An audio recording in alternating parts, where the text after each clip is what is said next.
In this video, I'm going to show how to create a XCOS project from zero. So first thing, we open a new project and we select our board. In our case, it will be the MCLV DSPIC board. We create the name of the project and we open MCC, which in our case is opened automatically.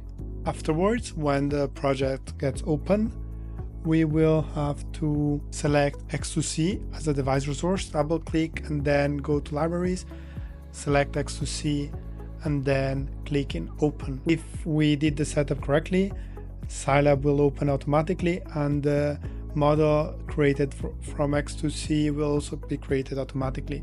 We'll be starting with this very basic model where you have an import, a gain and an output. It's interesting also to know that the X2C model works based on an update, and the update is based on a timer. And for simulations, we have that clock in the up corner where we select the update frequency. So we can also make the simulations be like the real life. After doing this, we double click in Start Communicator, and afterwards, when we get a connection, we will transform the model by double-clicking the other block set. If the file name changes on the upside, where close to the X2C logo, then it means that we are able to transform the model, and we can click in the box with the 4 lines to generate code. After the code is generated, we can go back to MPLAB and reload the I/O ports, and we should get the new import and output.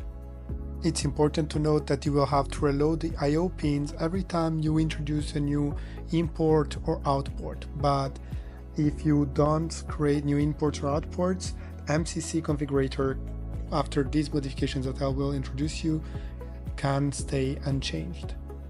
After this, we will select the timer interrupt as a call for the X2C model, and for the communication, if we want to use X2C scope from XCOS, we will select UART.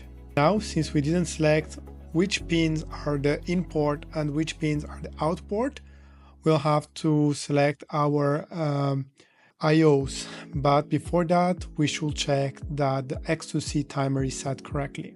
So we double click in the X2C timer and we check that it is the same as the one defined in the XCOS block that I showed you prior. So in this case it's not.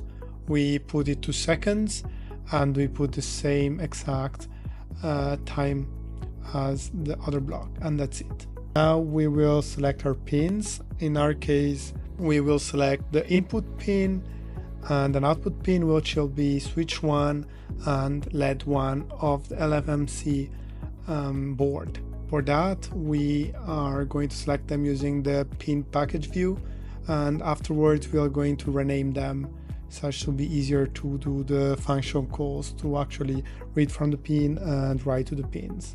After we did this, we can generate the code and we can go to the code part. For these, we'll close MCC and we'll go to the project side and select source files, MCC generated files, X2C code, and X2C main.c. Here, we'll have to define which are actually the output and imports that we will read from and will update the X2C model, since this is not done automatically. After we do this one time, we will not have to update it anymore. So if we don't change import and output, this change only applies for the first time we're doing this code. Here I am including the pins functions so that we can actually read and write to the pins that we created prior in an easier way. As you can see, we have all the primitives that we will use afterwards to read and write to the pins. Okay, going back to X2C main.c, now we'll have to select what happened in the update imports for the X2C model and the update outputs for the X2C model. So firstly, what we want to do is to check what's going on. So we will do an if statement, and we'll want to get the button value, if it's clicked or not, and if it's clicked, then we'll update the X2C model with the import with a maximum value. If the button is not pressed, then we'll update the X2C model import with value 0. The similar thing, we'll do it in the update outputs, but in this case we'll have to read the output of the X2C model. So we will create an if and else statement again, and in this case we want to see what was calculated with the X2C model. So we'll check the output, and if we have a value that's 1, then we'll set let to high, and if we have a value that's 0, we will set the value to low. After this, we can clean and build the project, and we can program the board. If you followed this example in the same way I just showed you, then you should get this output as I'm showing you in this short video.